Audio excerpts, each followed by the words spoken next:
Hello friends, how are you? Welcome to our YouTube channel Dhyan Commerce, the key of success. Please like, subscribe, share and press bell icon for notifications. Thank you. जय माता जी all dear student, welcome to online lecture of Dhyan commerce के online lecture में आप सबका स्वागत है। MCom semester 2 master degree के सेकेंड सेमेस्टर में अभी जो सब्जेक्ट हमने कंटिन्यू किया है वो है फाइनेंशियल अकाउंटिंग एंड ऑडिटिंग 1, जिसमें से लीज अकाउंटिंग अभी हम कंटिन्यू कर रहे हैं। प्रीवियस लेक्चर में हमने लीज के बारे में उसकी कैरेक्टरिस्टिक्स, उसके टाइप्स देखे थे, फिर उसके बाद उसके एडवांटेजेस एंड लिमिटेशन के पॉइंट देखे थे। आज के लेक्चर में हम ये देखने वाले हैं कि अभी नाउअडेज लीज कंपनी जो है वो इंडिया में क्या क्या उनको डिफिकल्टी फेस करनी पड़ रही है, और साथ ही साथ कुछ 3-4 ऐसे डिफरेंस है जिसको हम आज के लेक्चर में कवर अप करेंगे, और लास्ट में कुछ एमसीक्यू। चलिए तो लेट्स स्टार्ट लीज अकाउंटिंग। चलिए आज के लेक्चर का फर्स्ट और इम्पॉर्टेंट क्वेश्चन जो हम कह सकते हैं वो नंबर 5 है, difficulty face by leasing company in India. यानी इंडिया में जो भी लीजिंग कंपनी है उनको लीजिंग के लिए क्या क्या प्रॉब्लम फेस करने पड़ रहा है, जिसमें से सबसे पहला है कंपटीशन।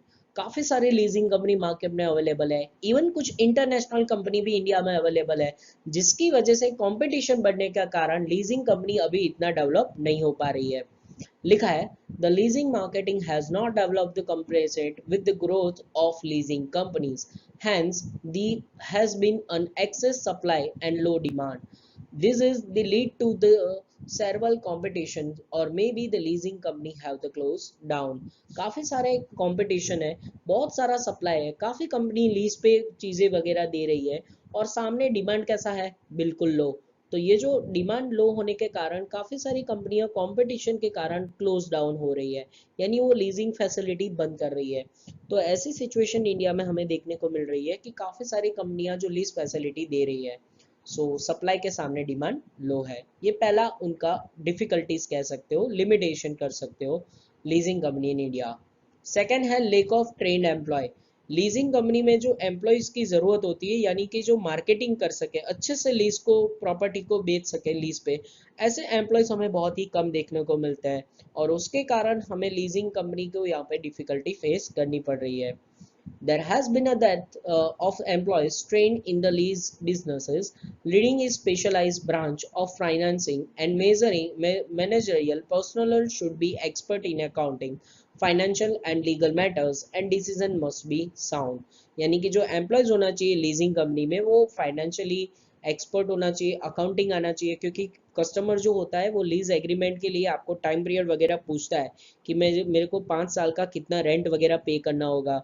तो ये अकाउंटिंग की जानकारी, फाइनेंशियल चीज़ें, टेक्निकल लीगल मैटर्स, ये सारी चीज़ें आपको पता होनी चाहिए, डिसीजन मेकिंग अच्छा होना चाहिए, तो वो एम्प्लॉय अच्छा एम्प्लॉय कहलाता है, जो कि हमें इंडिया में बहुत ही कम ऐसा एम्प्लॉय देखने को मिलता है। So these are the difficulties. Next one जिसमें हम जोड़ सकते हैं और कह सकते हैं वो है प्रपोर्शन ऑफ डेप्ट इक्विटी नॉट मेंटेन। जो भी डेप्ट इक्विटी है उसका रेशियो प्रॉपरली इंडिया की कंपनियां मेंटेन नहीं कर पा रही है। लिखा है the leasing company in India have not been able to maintain the proper mix debt and equity. The committee has been suggested the bank credit in the leasing companies must be at least the 3 times and its equity capital. यानी कि जो bank है credit facilities वगैरह leasing company को मिल रहा है वो उनके इक्विटी कैपिटल के साथ 3 टाइम्स यानी बहुत ही ज़्यादा है। तो these are the main difficulties of lease accounting. चलिए कुछ और भी डिफिकल्टी के पॉइंट है तो उसको भी डिस्कशन में ले लेते हैं, जिसमें से नेक्स्ट नंबर 4 पॉइंट आ रहा है, lack of provision of for a depreciation. यानी जो लीज प्रॉपर्टी है उस पर डेप्रिसिएशन वगैरह कैसे काउंट करना है, उसकी कोई प्रॉपर मेथड वगैरह नहीं है, उसके कोई प्रोविजन नहीं है। Some of the leasing company have not carried the proper sufficient depreciation on asset given on lease by them in order to show the higher profit. वो अगर डेप्रिसिएशन कोई कंपनियां लीज पे जो दे रही है अगर वो नहीं दिखाएगी तो उनका प्रॉफिट बहुत ही हायर दिखेगा। In some cases, dividend has been paid to them out of the capital. उसके कारण वो कंपनियों को डिविडेंड वगैरह ज़्यादा पे करना हो सकता है। तो लीज प्रॉपर पे डेप्रिसिएशन का पर्टिकुलर मेथड होना चाहिए, वो यहाँ पे इंडिया में प्रॉपर अवेलेबल नहीं है उसका कोई सिस्टम, और उसके कारण ये उसका एक लिमिटेशन बन जाता है। चलिए नंबर 5 को हम देखते हैं, जो कि लीज का एक और लिमिटेशन है, लो इन्वेस्टमेंट ऑफ प्रमोटर्स।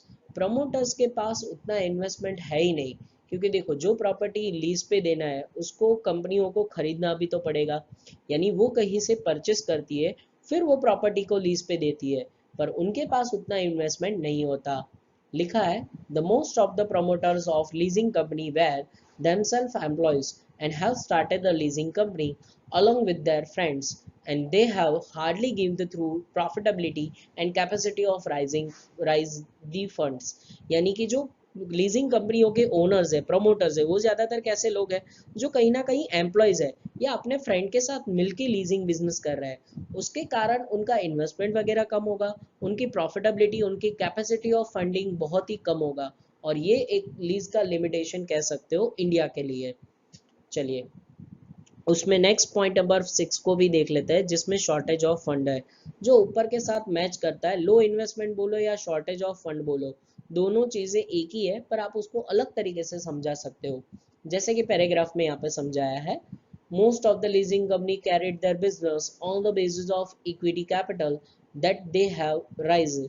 जो भी इक्विटी कैपिटल राइज होती है उसमें से ही लीज कंपनियां अपना बिजनेस करती है। They have made no efforts of mobilize fund from public deposit and through another means. They have made a heavy expenditure for raising fund through equity। यानी कि वो बैंक लोन या दूसरे इंस्टीट्यूट के पास से पैसे वगैरह नहीं लेते, जो लीजिंग कंपनियां है वो अपने इक्विटी से ही लीज कंपनियां शुरू करती है, मतलब जो भी इन्वेस्टमेंट करना है वो इक्विटी से ही करेगी। तो उनके लिए एक तरह का हैवी फंडिंग रिक्वायर रहता है फॉर इक्विटी कैपिटल, और ज़्यादातर लोग इक्विटी में इन्वेस्टमेंट करना कम पसंद करते हैं, तो कंपनियों को यहाँ पे फंड राइज करने में प्रॉब्लम हो सकता है, बहुत ही ज़्यादा शॉर्टेज फीलिंग हो सकता है। तो ये डिफिकल्टीज लीजिंग कंपनियों को नावडेज इंडिया में फेस करना पड़ता है। चलिए और भी कुछ डिफिकल्टीज है, जिसमें से नंबर 7 को हम देख लेते हैं, जो कि है इनएफिशिएंसी ऑफ मैनेजमेंट। लीजिंग कंपनियां शुरू तो कई सारे लोग कर देते हैं, वो कंपनियों के पास इक्विटी शेयर कैपिटल से फंड भी आ जाते हैं, पर कंपनी को जो डिसीजंस लेने होते हैं वो समटाइम मैनेजमेंट इतना अच्छी तरीके से नहीं कर पाते, जिसकी वजह से लीजिंग कंपनी इंडिया में सक्सेसफुल नहीं है। Many of the company have the appointment retired officer of the bank and their board of directors, but they have not shown any interest in the development of leasing business।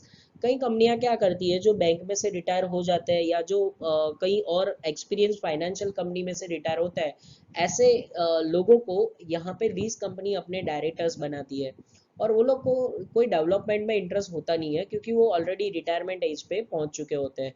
Moreover, the nature banking and leasing business are quietly different। और क्या होता है कि banking business और lease business बहुत ही different है। तो जो लोग पहले से बैंकिंग फील्ड में थे और वो लीजिंग बिजनेस में आएंगे, तो उनको उतना अच्छा मैनेजमेंट नहीं आएगा। तो लीजिंग बिजनेस थोड़ा सा एंथुजियास्टिक है, क्रिएटिविटी है वहाँ पे, और वो ये लोग नहीं कर पाते, और बोर्ड ऑफ डायरेक्टर्स अच्छे न होने के कारण इनएफिशिएंटली मैनेजमेंट रहता है लीजिंग कंपनी का। तो ये भी एक लिमिटेशन हुआ leasing company in India. Next and last limitation हम देखते हैं डिफिकल्टीज में, जो कि है गवर्नमेंट एटीट्यूड्स। नाउअडेज गवर्नमेंट काफी सारे बिजनेस को इंकरेज कर रहा है, ग्लोबलाइजेशन वगैरह गवर्नमेंट ने इम्प्लीमेंट ऑलरेडी किया हुआ है, और काफी सारे ऐसे लिबरलाइजेशन वाले स्टेप भी ले रही है, बट फिर भी गवर्नमेंट लीजिंग कंपनी को उतना बेनिफिट टैक्स में वगैरह में नहीं दे रही है। तो गवर्नमेंट पॉलिसी ऐसा कह सकते हैं कि लीज के डेवलपमेंट को अभी रोक रहा है। पैराग्राफ में लिखा है, even the attitude of government in India is not clear। For example, government policy in respect of grant and development rebate is not an encouraging, this have been abolished, and even in case of sell tax on lease company there is an uncertainty। in short, attitudes of the government is not an encouraging। यानी जो tax में benefit मिलना चाहिए या जो government policy होनी चाहिए regarding lease, वो उतना प्रॉपर डेवलपमेंट गवर्नमेंट ने उसके रिगार्डिंग नहीं किया है। इसके कारण भी हम कह सकते हैं कि गवर्नमेंट अगर इंकरेजमेंट नहीं दे रही है, गवर्नमेंट अगर कंपनियों को फाइनेंस नहीं दे रही है या उनको टैक्स में बेनिफिट नहीं दे रही है, तो लीजिंग कंपनी अपना डेवलपमेंट ठीक से कर पाएगी नहीं। तो these are also one of the difficulty faced by leasing company in India. चलिए तो अब आज के दिन का एक इम्पॉर्टेंट क्वेश्चन हम करने जा रहे हैं, क्वेश्चन नंबर 6, जो कि most most most important question कह सकते हो यूनिवर्सिटी पॉइंट ऑफ व्यू। नाम है difference between financial lease and operating lease, जिसको प्रीवियस लेक्चर में हम ऑलरेडी टाइप में देख चुके हैं कि फाइनेंशियल लीज क्या है, ऑपरेटिंग लीज क्या है, पर अब डिफरेंस में कुछ ज्यादा पॉइंट्स। सबसे पहले जो इजी पॉइंट है वो है मीनिंग। तो मीनिंग हम फाइनेंशियल लीज क्या है और ऑपरेटिंग लीज क्या है। तो लिखा है a lease which is extend to the whole useful life of an asset and which is not cancellable is called financial lease. ऐसा लीज जो लॉन्ग टर्म पीरियड के लिए होता है, nearest to useful life of the asset, यानी asset जब तक हम चला सकते हैं तब तक का होता है और कैंसिल नहीं हो पाएगा, ऐसे लीज को कौन सा लीज कहेंगे, फाइनेंशियल लीज। जबकि दूसरा जो लीज है ऑपरेटिंग लीज, वो एग्जैक्ट इससे उल्टा है। और ऑपरेटिंग लीज में क्या है वो भी आपको मैं बताऊंगा। अ lease which is a short term one and which does not cover the useful life of asset and which can be cancelable is called operating lease. ऐसा लीज जो शॉर्ट टर्म पीरियड के लिए होता है, जिसको कैंसिल किया जा सकता है, जो असेट की यूजफुल लाइफ तक का नहीं होता, वो आपके लिए ऑपरेटिंग लीज है। चलिए सेकेंड पॉइंट डिफरेंस में देखते हैं, वो है फॉर्म। अब फॉर्म में आपको क्या समझाना है financial lease and operating lease में। तो सबसे पहले फाइनेंशियल लीज के बारे में। In this type of lease, money is provided by the lessor and the asset is purchased from outside। ये वाले टाइप में लीज में क्या होता है, कैसा तरीके का फॉर्म रहता है, जो मनी है वो लेजर प्रोवाइड करता है असेट परचेज करने की फ्रॉम आउटसाइड, यानी यहाँ पे मनी प्रोवाइड बाय लेजर है। जो भी असेट वगैरह आपको लीज पे दे रहा है वो पैसे आपको प्रोवाइड कर रहा है। एंड यहाँ पे लिखा है ऑपरेटिंग लीज में the lessor is carried out on the business of leasing and he hold सर्च असेट और अ मैन्युफैक्चरर ऑफ सर्च अन असेट। यहाँ पे क्या होता है, जो मैन्युफैक्चरर है वही लीज पे चीजें प्रोवाइड करता है, यानी ऑपरेटिंग लीज में वो चीजें खुद बनाता होगा और खुद लीज पे देता होगा। फॉर एन एग्जाम्पल यूएसए में IBM लीज है, वो कंप्यूटर बनाता भी है और उसको लीज पे भी प्रोवाइड करता है। तो यहाँ पे फॉर्म कैसा होगा कि खुद बनाना खुद बेचना, जबकि फाइनेंशियल में मनी बोरो करके मनी प्रोवाइड करके बाहर से असेट परचेस करके फिर उसको लीज पे वो लोग देते हैं। सो ये आपका सेकंड पॉइंट। चलिए थर्ड पॉइंट को नोटिस कर लेते हैं, वो है मेंटेनेंस। अब दोनों में मेंटेनेंस कैसे होगा, तो सबसे पहले फाइनेंशियल लीज की बात करते हैं। द लीजी अंडरटेक्स द मेंटेनेंस, यानी कि जो लॉन्ग टर्म पीरियड में है उसमें लीजी मेंटेनेंस बेयर करेगा of an asset, paying an insurance premium etcetera. उसने इंश्योरेंस प्रीमियम वगैरह लिया होगा और वही मेंटेनेंस वगैरह बेयर कर रहा होगा, क्योंकि वो लॉन्ग टर्म पीरियड के लिए असेट को अपने पास रखने वाला है। जबकि ऑपरेटिंग लीज में होता है in this type of lease repair and maintenance are is done by the lessor, यानी कि जो लीजर है, जो ओनर है, जो मालिक है, वही सारा एक्सपेंसेस बेयर करता है, मेंटेनेंस वगैरह रिपेयरिंग करके वही देता है, क्योंकि शॉर्ट टर्म पीरियड के लिए आपने लीज पे लिया है तो वो लीज पेमेंट वगैरह करने की जिम्मेदारी लीजर की होगी। तो मेंटेनेंस में फाइनेंशियल में लीजी की जिम्मेदारी होती है, जबकि दूसरे टाइप में ऑपरेटिंग में जिम्मेदारी होती है लीजर की। चलिए डिफरेंस के पॉइंट को आगे बढ़ाते हुए, difference between financial lease and operating lease में नेक्स्ट पॉइंट है रिस्क ऑफ एब्सोलेंस। एब्सोलेंस का मतलब होता है चीजें ओल्ड फैशन हो जाना, वो आउटडेटेड हो जाना, यानी जो लेटेस्ट टेक्नोलॉजी जिसमें कंटिन्यूअस चेंज होता रहता है, उस तरीके की प्रोडक्ट में रिस्क ऑफ एब्सोलेंस होता है। तो फाइनेंशियल लीज में इन this type of lease the leasee bear the risk of obsolescence so far as a use of asset। जो लीजी होता है वो रिस्क ऑफ एब्सोलेंस बेयर करता है, क्योंकि फाइनेंशियल लीज में लॉन्ग टर्म पीरियड के लिए प्रॉपर्टी अपने पास रखता है, मेंटेनेंस वगैरह भी वही करवाएगा, तो जाहिर सी बात है रिस्क भी वही टेकन करेगा। तो फाइनेंशियल लीज में लीजी ये बेयर करेगा, जबकि ऑपरेटिंग लीज में कौन बेयर करेगा, in this type of lease the lessor bear the risk of obsolescence. यहाँ पे जो लीजर है वो ये बेयर करेगा, क्योंकि ड्यूरेशन जो पीरियड है वो लीज का बहुत ही कम होता है। सो इसीलिए ऑपरेटिंग लीज में लीजर बेयर करेगा, जबकि फाइनेंशियल में लीजी रिस्क ऑफ एब्सोलेंस बेयर करने वाला है। नेक्स्ट पॉइंट वो है पीरियड इफ लीज, यानी पीरियड लीज का कितना होगा। तो फाइनेंशियल में तो हमने स्टार्टिंग से मैंने आपको बताया कि lease generally long term period के लिए होता है, मे बी 8 ईयर जैसा हो सकता है, और अपना पूरा जो लाइफ है उस तक का हो सकता है कि असेट जितना चलेगा तब तक का लीज का पीरियड हो सकता है। लिखा है this type of lease is generally for a longer period and extend to the whole useful life of an asset. Generally terms is of 8 years, यानी जो भी असेट जितना चलेगा तब तक का होता है, जनरली 8 साल का हो सकता है। तो जबकि ऑपरेटिंग लीज में कितना पीरियड होगा, बहुत ही कम और शॉर्टर पीरियड होगा। This type of lease is so for a shorter duration and it does not cover the whole useful life of the asset, यानी कि यहाँ पे शॉर्टर पीरियड का होगा, वो पूरी असेट की लाइफ पीरियड को कंसिडर नहीं करता। नेक्स्ट पॉइंट डिफरेंस का हम ले सकते हैं वो है amortisation, that means recovery of the cost. क्या अगर कोई खर्चे वगैरह कोई कोई भी ऐसा नुकसान वगैरह हो तो वो रिकवर हो सकता है। तो सबसे पहले फाइनेंशियल लीज की बात करते हैं। As the lease extend the economic life of an asset, the cost of asset is recovered duration of the lease and it reasonable return is also earn. यहाँ पे क्या होगा, जो भी बेच रहा है, जो भी लीज पे प्रॉपर्टी दे रहा है, वो लीजर को अपना कॉस्ट रिकवर हो जाएगा। कैसे हो जाएगा, क्योंकि वो जब रेंट उसके पास रेगुलरली रिसीव्ड होगा लंबे समय तक, तो उसने जो असेट खरीदने के जो भी पैसे वगैरह इन्वेस्ट किए थे वो उसको वापस मिलने वाला है। सो यहाँ पे जो कॉस्ट है वो रिकवर हो जाता है। जबकि ऑपरेटिंग लीज में किसी कॉस्ट को रिकवर नहीं किया जा सकता, क्योंकि शॉर्ट टर्म पीरियड के लिए आप किसी को प्रॉपर्टी दे रहे हो, तो आपने जो असेट खरीदा उसका कॉस्ट ऑलमोस्ट अमोर्टाइज नहीं हो पाएगा, और क्योंकि एक सिंगल लीज पे ही आपने किसी को दिया है। फिर अगर उसको बार बार एक के पास से लेके दूसरे को अगर लीज पे देते हो तो आपका कॉस्ट रिकवर हो पाएगा। तो ऑपरेटिंग लीज में वही लिखा है, as this is a short term lease a cost of asset is not amortize within a single lease, किसी एक को ही लीज पे देने से आपका कॉस्ट रिकवर होगा नहीं। चलिए लीज का डिफरेंस आगे बढ़ाते हुए financial lease and operating lease में नेक्स्ट पॉइंट जो कि मैं कंसिडर करने जा रहा हूँ वो है ऑप्शन टू बाय।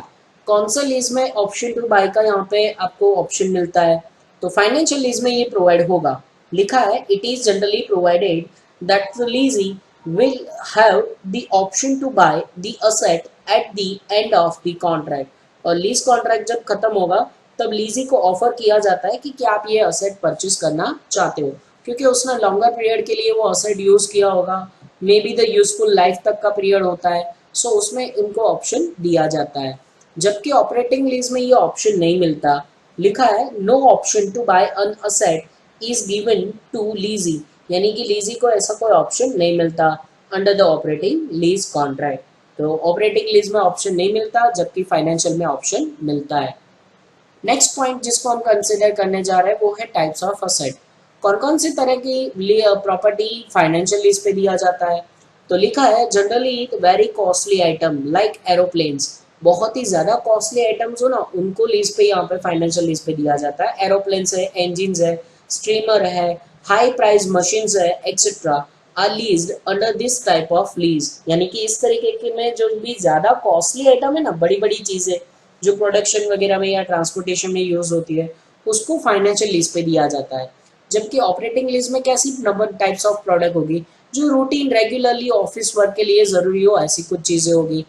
लिखा हुआ है वहां पे under the operating lease computers, office equipments, motor car etcetera are given on lease which can be taken back at the expectations of the lease, यानी कि जो वापस लिया जा सकता है, जो शॉर्ट टर्म ड्यूरेशन के लिए यूज किया जा सकता है, ऐसी चीजों को वहाँ पे ऑपरेटिंग लीज के हिसाब से दिया जाएगा। सो कौन सी तरह की गुड्स या एसेट थी यहाँ पे ये पॉइंट में ये डिस्कस हुआ।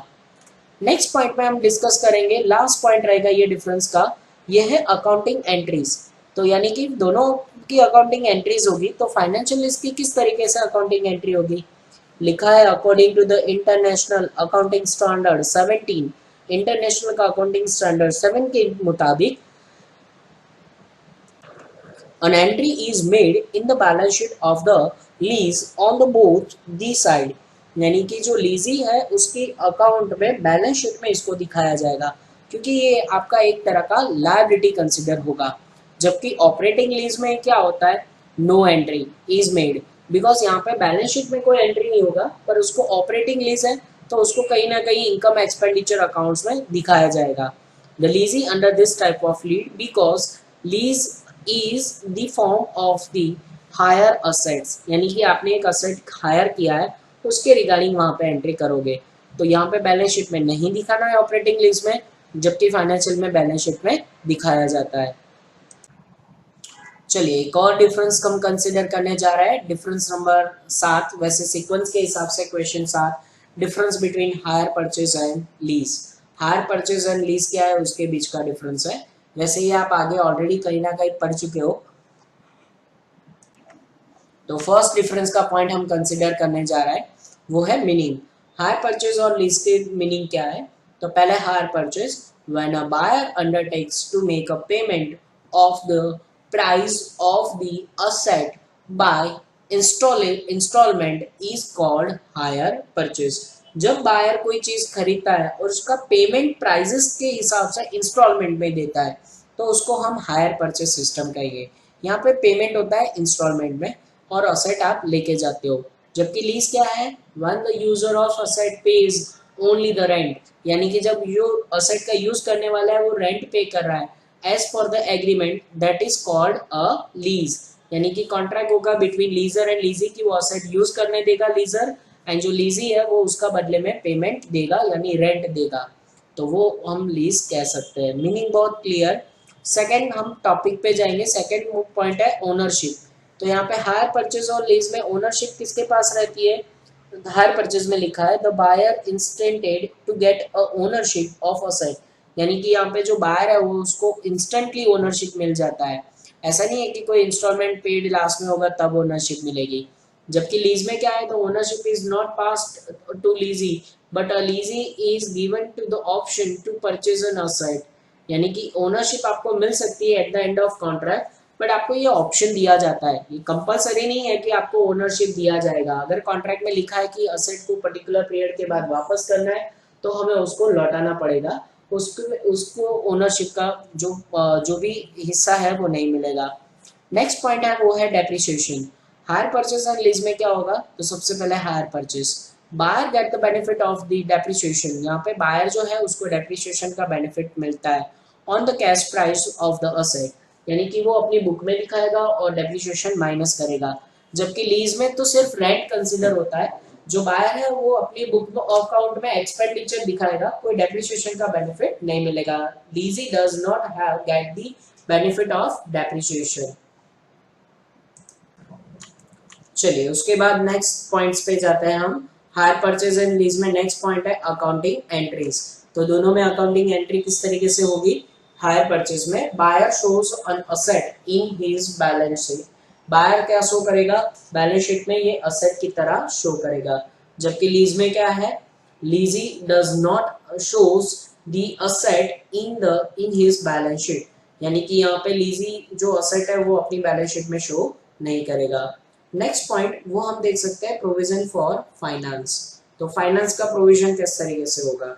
सबसे पहले हायर परचेज में the buyer is required to pay the sum proportion of the purchase price in advance और known as a down payment.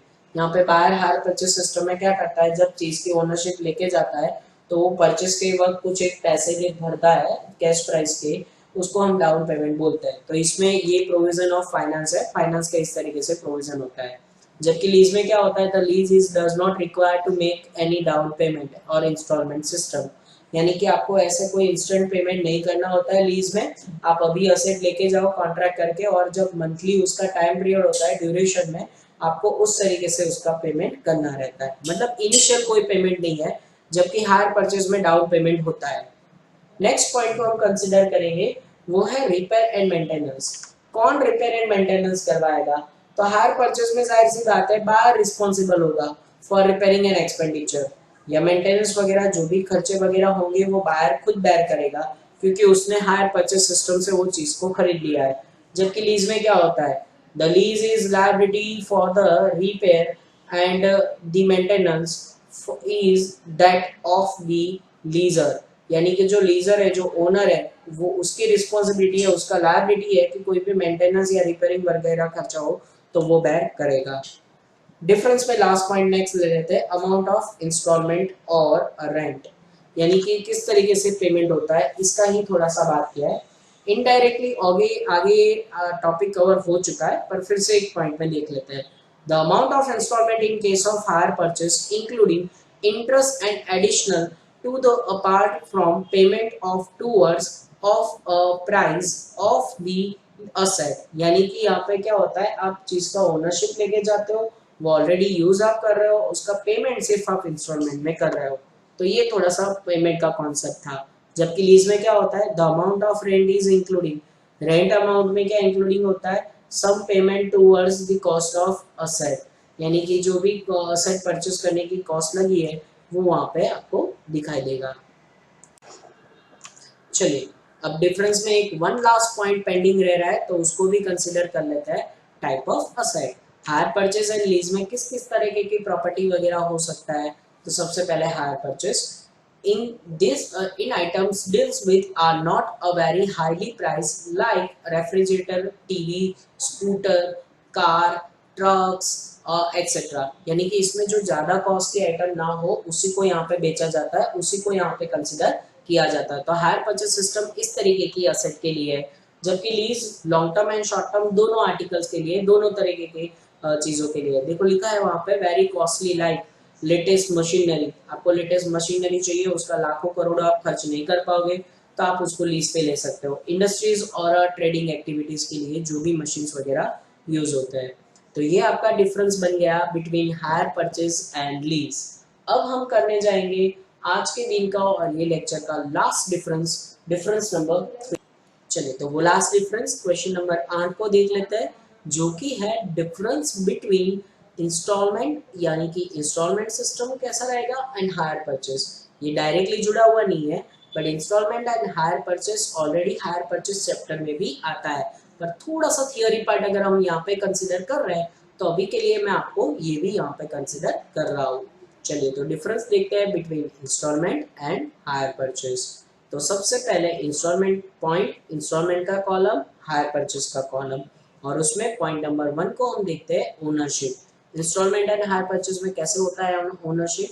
तो इंस्टॉलमेंट सिस्टम में the purchaser become the owner of the articles immediately on the signing of contract, यानी कि जब भी contract sign किया जाएगा, जब भी कोई असेट वगैरह परचेस किया जाएगा, तो साइन करते ही इमीडिएटली ओनरशिप ट्रांसफर हो जाता है इंस्टॉलमेंट सिस्टम में। जबकि हायर परचेस में ओनरशिप इमीडिएटली ट्रांसफर नहीं होती। The hire purchase the buyer gets its ownership और only the proportion of the articles on the signing of the contract, यानी कि जितना आपने अमाउंट कॉन्ट्रैक्ट में साइन किया है, जितना भी आपने पोजीशन दिया है, जितना भी डाउन पेमेंट दिया है, उस हिसाब से ओनरशिप मिलती है। He does not become the owner till the last installment is paid, जब तक पूरा इंस्टॉलमेंट आप नहीं पेमेंट करते हो, लास्ट इंस्टॉलमेंट नहीं दे देते हो, तब तक ओनरशिप आपको ट्रांसफर नहीं की जाएगी। नेक्स्ट डिफरेंस के पॉइंट को देखते हैं, वो है सेल। क्या इंस्टॉलमेंट और हायर परचेज में सभी के पास ये राइट रहता है कि वो प्रॉपर्टी को सेल कर सके, असेट को सेल कर सके। तो इंस्टॉलमेंट में लिखा है the purchaser can sell the goods as he is a owner of goods, यानी कि यहाँ पे इंस्टॉलमेंट में वो चीजों को सेल कर सकता है, असेट को बेच सकता है। जबकि हायर परचेज में वो नहीं मिलेगा, क्योंकि अभी तक ओनरशिप ट्रांसफर नहीं हुई होगी। The hire can not be sell the goods as he is not the owner, जब तक वो ओनर नहीं हो जाता, हायर परचेज में वो चीजों को सेल नहीं कर पाएगा। चलिए, तो हायर परचेज एंड इंस्टॉलमेंट के बीच का जो डिफरेंस है, उसमें अब नेक्स्ट पॉइंट कंसिडर करने जा रहे हैं, जो कि है कॉन्ट्रैक्ट। दोनों में वैसे कॉन्ट्रैक्ट होता है, पर वो किस तरीके का होता है। तो पहला point, under this system contract is sale for the beginning, यानी कि पहले से ही इंस्टॉलमेंट में सेल का कॉन्ट्रैक्ट होता है, यानी चीजों को आप बेच रहे हो। जबकि हायर परचेज में क्या होता है, under this system the payment is an instalment is the treated as a contract of hire, यानी कि यहाँ पे जब पेमेंट इंस्टॉलमेंट में करना है, तो उसका एक कॉन्ट्रैक्ट होता है, यानी कि पेमेंट का कॉन्ट्रैक्ट होता है, जबकि इंस्टॉलमेंट में वो सेल का कॉन्ट्रैक्ट है, आपने चीज़ों को बेच दिया है और उसी का आपने कॉन्ट्रैक्ट किया है। अब बात आती है क्लेम की, तो कुछ चीज़ों पे वगैरह पे क्लेम कैसे हो सकता है। तो सबसे पहले इंस्टॉलमेंट में, a seller under the instalment has a right to sue the purchase for the recovering unpaid amount, and but he is not a no right to take back away from the article of the buyer। यानी कि जब भी कोई ऐसी चीजें होगी कि buyer ने अपना इंस्टॉलमेंट वगैरह नहीं भरा, उसने पूरे पैसे नहीं दिए, उस वक्त क्या होगा कि आप पैसों के लिए मांग कर सकते हो, आपने जो किसी बायर ने पैसे ना दिए हो उसके लिए बोल सकते हो, पर ओनरशिप वापस नहीं छीन सकते। ये इंस्टॉलमेंट सिस्टम की बात है कि उसमें आप पेमेंट के लिए बोल सकते हो, चीजें रिकवर नहीं कर पाओगे, क्लेम नहीं कर पाओगे। जबकि हायर परचेज में एग्जैक्ट उसका उल्टा है। Under the system seller has a right to get his article back, यानी कि सेलर जिसको उसने लीज पे दिया है, यानी कि प्रॉपर्टी बेचा है, उसके पास से वापस मांग सकता है। If the purchaser make a difficult in payment of instalment due, अगर कोई पेमेंट नहीं भरता तो वो चीजें वापस लेके जा सकते हैं। ये हायर परचेज सिस्टम है।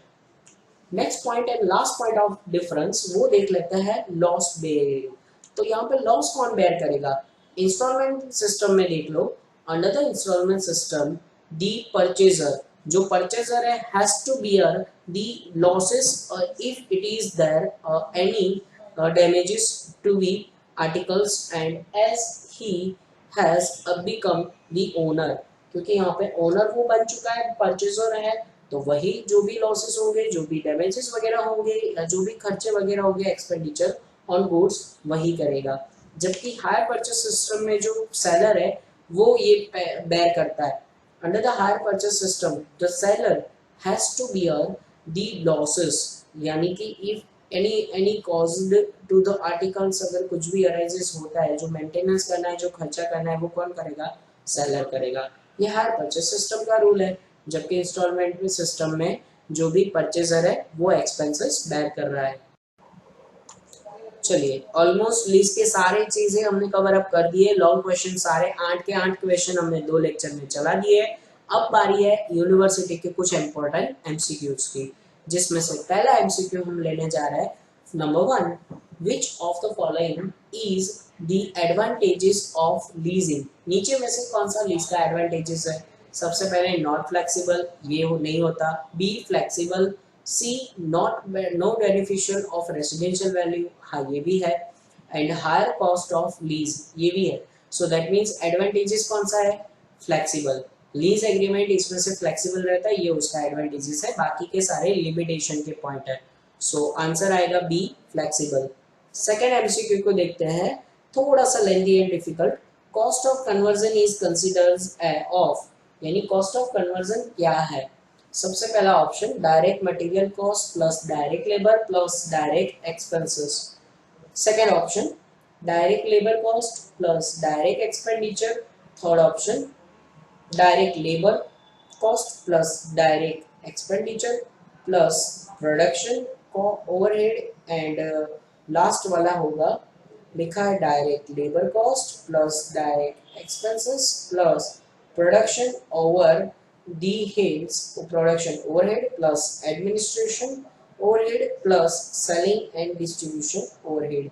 इसमें से आंसर आएगा C, direct labour plus expenses plus production overhead, क्योंकि कॉस्ट ऑफ कन्वर्जन बोलता है raw material into the finishing goods, तो आंसर नंबर सी आएगा। नेक्स्ट नंबर 3 को अगर हम देखें तो उसमें लिखा है which of the following is an financial cost. नीचे में से कौन सा फाइनेंशियल कॉस्ट है। Number 1, interest expenditure. Number B, other borrowing cost. Number C, applicable the loss of the foreign currency transactions. And D option आएगा all of the above. Answer आएगा option D, all of the above, क्योंकि जो ऊपर example दिए वो सारे के सारे फाइनेंशियल कॉस्ट रिलेटेड है। चलिए एमसीक्यूज के सफर को आगे बढ़ाते हुए अब नंबर है next 4, which of the following is an advantages of lease. नीचे में से कौन सा लीज का एडवांटेजेस है। पहले भी ये क्वेश्चन था पर पॉइंट्स अलग थे, अब क्वेश्चन के पॉइंट्स अलग। पहला है मोर रिस्ट्रिक्शंस, ये लिमिटेशन है। B saving of recurring cost of rising finance, ये लीज का सही एडवांटेजेस है, आंसर नंबर बी। पर सी ऑप्शन में लिखा है provide the full finance and D लिखा है टैक्स बेनिफिशियल। तो यहाँ पे एडवांटेजेस कौन सा रहेगा, saving recovering of cost rising finance, यानी कि आपको फाइनेंस राइज करने की जरूरत नहीं है, आप अपना सेविंग कर सकते हो, पैसे बचा सकते हो। Number 5, which of the following is not considered as the advantages of lease, यानी लीज के एडवांटेजेस में से बहुत सारे एमसीक्यू पूछते हैं, इसमें ऑप्शन नंबर फर्स्ट रहेगा it is provided full finance, नहीं ये एडवांटेजेस है। Second saving of recovering of cost of rising finance, ये भी ऊपर हम देख चुके हैं, ये एडवांटेजेस है। C it is provided flexibility to the leasing, ये भी उसका एडवांटेजेस है। तो नीचे आएगा ऑल ऑफ दी अबव, यानी कि नॉट कंसिडर में ये सारे के सारे कंसिडर नहीं किए जा सकते, ये लिमिटेशन है। तो ऑल ऑफ दी अबव इसीलिए आंसर आएगा, क्योंकि ये सारे एडवांटेजेस के पॉइंट है, नॉट कंसिडर में all of the above.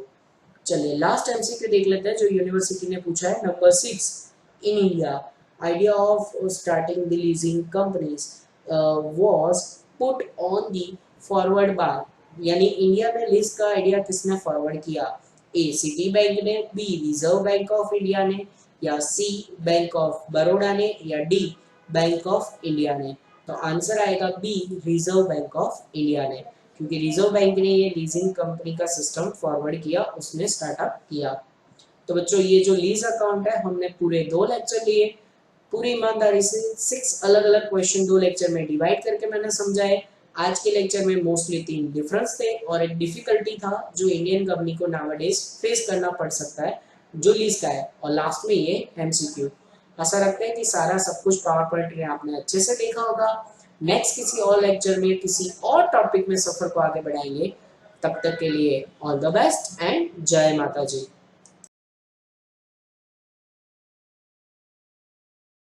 Please like, subscribe, share and press bell icon for notifications.